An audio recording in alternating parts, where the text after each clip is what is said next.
تخيل ليلة واحدة في تاريخ البشرية السما فيها اتفتحت لأول مرة برسالة نور عشان تنقذ إنسان كان تايه في الضلمة.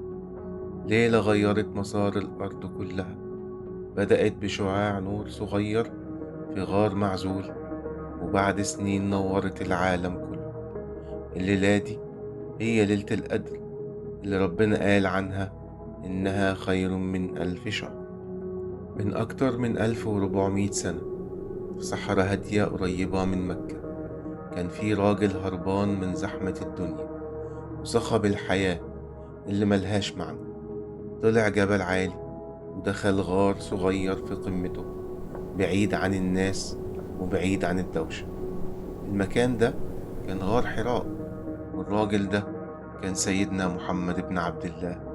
كان بيتأمل بيدور في الكون على إجابات وبيفكر في معنى الحياة. ما كانش يعرف إن العزلة دي هتبقى بداية أعظم قصة شافها التاريخ.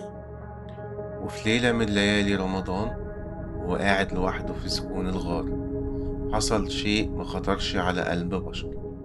فجأة ظهر ملك من نور، إنه أمين الوحي جبريل. قرب منه وقال كلمة واحدة بس: اقرأ.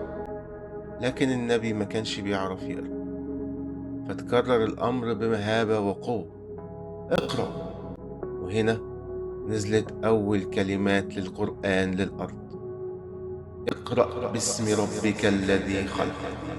وبدأت رحلة النور اللي ملت الكون هداية.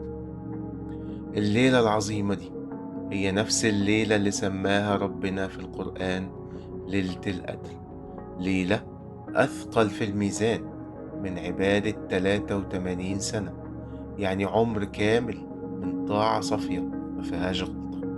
في الليلة دي السما بتفضى والملايكة بتنزل للأرض بأمر ربها. تنزل الملائكة والروح فيها بإذن ربهم من كل أمر. ليلة كلها سلام، طمأنينة، وهدوء بيغسل القلوب وبيشفيها. رسالة لقلبك: تخيل إن الليلة دي اللي نزل فيها الوحي من 1400 سنة بتتكرر كل عام بالملي. أبواب السماء اللي اتفتحت زمان مفتوحة ليك انت دلوقتي. دعوة واحدة صادقة في سكون الليل قادرة تغير مسار حياتك كله. دعوة تشيل هم كاسر ظهرك، أو تفتح لك باب رزق مقفول ب100 قفل، أو تبدل وجعك بفرج عمرك ما تخيلته.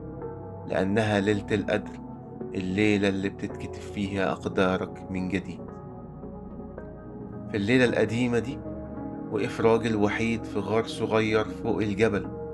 ما كانش يعرف إن الكلمات اللي سمعها هتغير العالم كله. واليوم بعد القرون دي كلها نفس الليلة رجعت لك تاني عشان هتغير عالمك انت. ما تضيعهاش. أنا قبلة، وهنا بنرجع للأصل.